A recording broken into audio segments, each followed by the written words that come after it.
You finish, reach to the side, and grab a soft square of paper without even thinking about it. Wipe, flush, done. 10 seconds, maybe less. Now, picture that same moment with absolutely nothing there. No roll, no packet, nothing but your own hand and whatever happens to be lying around. That was daily reality for almost the entire span of human history. People have been solving this exact problem for tens of thousands of years, long before paper existed, long before indoor plumbing, long before anyone thought to package hygiene and sell it on a shelf. So how did billions of people, generation after generation, actually handle it? This was never a small inconvenience. Poor hygiene after using the bathroom spreads bacteria and parasites quickly. And in crowded ancient settlements, that meant real disease. Whatever a culture landed on had to check a few boxes at once. It had to be nearby, reusable or endlessly replaceable, and safe enough to trust against bare skin every single day. That's a surprisingly tough list. Get it wrong, and you're not just uncomfortable. You're spreading exactly the kind of infection that could take down a household, or in a crowded city, a whole neighborhood. And for most of human history, nobody was solving it with paper. Start at the very beginning, before cities, before writing, before farming. Early humans almost certainly reached for whatever the landscape offered. Leaves, grass, smooth stones, moss in wetter climates, snow if you happen to live somewhere cold enough to make that a genuinely terrible option. Archaeologists rarely find direct physical evidence for this, since organic material like leaves and moss simply doesn't survive tens of thousands of years in the ground. But the logic is straightforward. Use what's around you, then throw it away. The first real archaeological trail shows up in ancient Greece. Excavations in the Athenian Agora, the city's central public space, have turned up small, curved pieces of broken pottery known as pessoi, worn smooth on one edge from repeated use. Greek comic playwrights, including Aristophanes, casually reference them in surviving plays, which tells you they were common enough for audiences to get the joke without explanation. And it really was a joke. Some pessoi even had names or insults scratched into the surface, so you could quite literally use a rival's name for exactly what you'd expect. Petty. Effective. Somehow both at once. The Romans took the idea and made it communal, in a way that would horrify most modern people. In public latrines, a sea sponge tied to a stick called a tersorium sat in a shared bucket of vinegar or salt water between uses. Everyone in the room used the same sponge.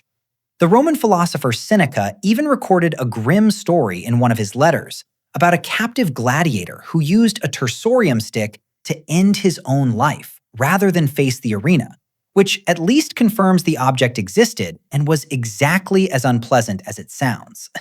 Sharing a toothbrush with a stranger suddenly doesn't seem so bad. Move into the medieval and early modern world, and the picture splits by region rather than era. Across much of Europe, ordinary households reached for hay, wool scraps, or moss, depending on what a farm or forest nearby could supply. In the Islamic world, a very different standard took hold. Early religious texts, including hadith collections like Sunan Abu Dawud, laid out specific hygiene guidance requiring water, or at minimum 3 stones if water wasn't available. That single requirement pushed water-based cleaning to become the dominant method across a huge stretch of the world. And in many of those regions, it still is today. Meanwhile, in China, something unexpected was happening. Paper itself had been invented there around the 2nd century, credited to a court official named Kai Lun. And it didn't take long for people to notice paper had other uses beyond writing.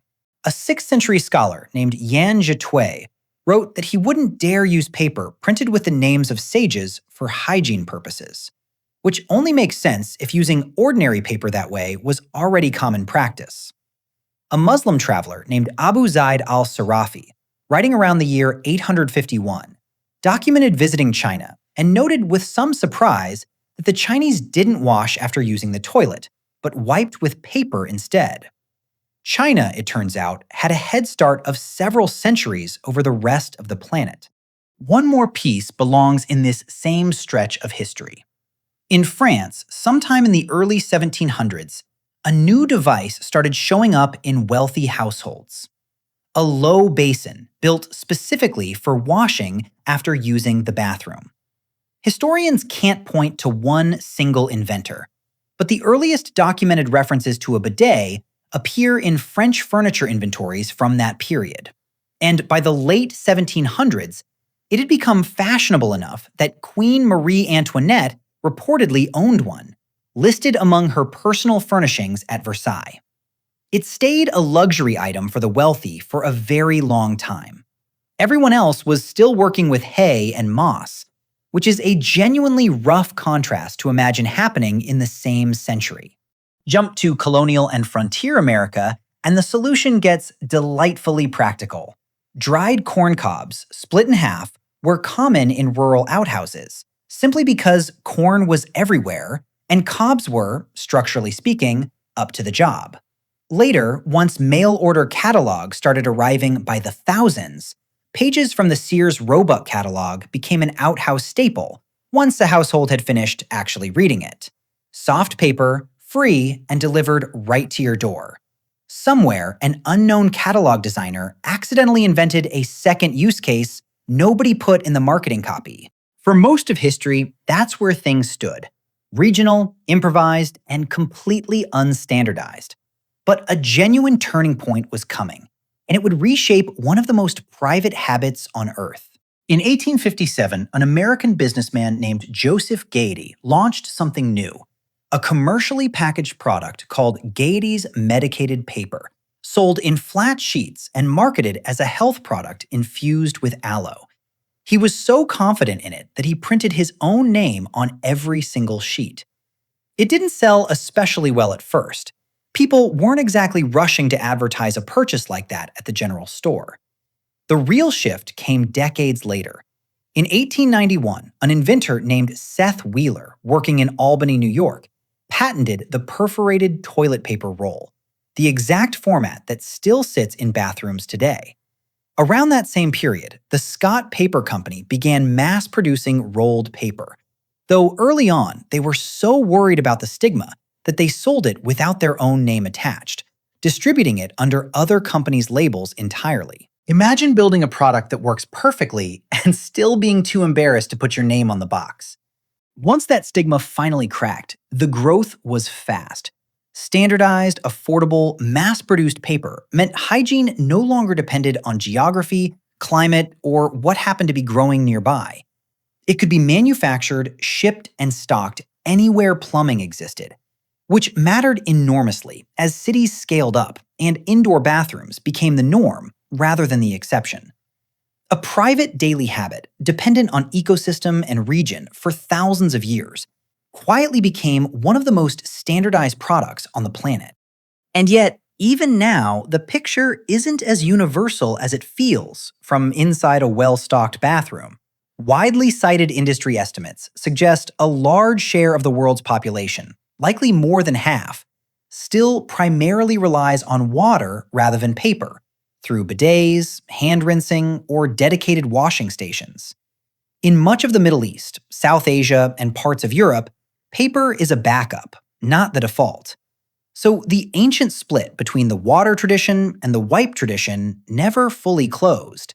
It just kept running in parallel, right up to today. So here's how the whole story actually connects. It starts with a leaf, a stone, whatever the ground happened to offer. Then a shard of broken pottery, sharp enough to matter, and sometimes sharp enough to insult somebody by name. Then a shared sponge on a stick, dunked in vinegar between strangers. Then water, codified into religious practice across half the globe. Then paper itself, repurposed in China, centuries before anyone else even considered it. Then corn cobs and worn-out catalog pages on a frontier farm. And finally, one man printing his own name on a product nobody wanted to talk about, until a perforated roll and a paper company's slow loss of embarrassment turned it into something every bathroom on Earth now stocks without a second thought. Which brings you back to that soft square of paper you reached for without thinking. 10 seconds, no decision required, no ecosystem to search, No neighbor's sponge involved. That ease is not natural. It's the end product of thousands of years spent testing leaves, stone, sponges, water, and paper against the same basic problem, refined generation after generation, until it disappeared into the background of ordinary life. Every everyday convenience is really just the final chapter of a much longer survival story. If you want more of these hidden histories behind the things you use without thinking, sticking around and subscribing is a pretty easy way to catch the next one.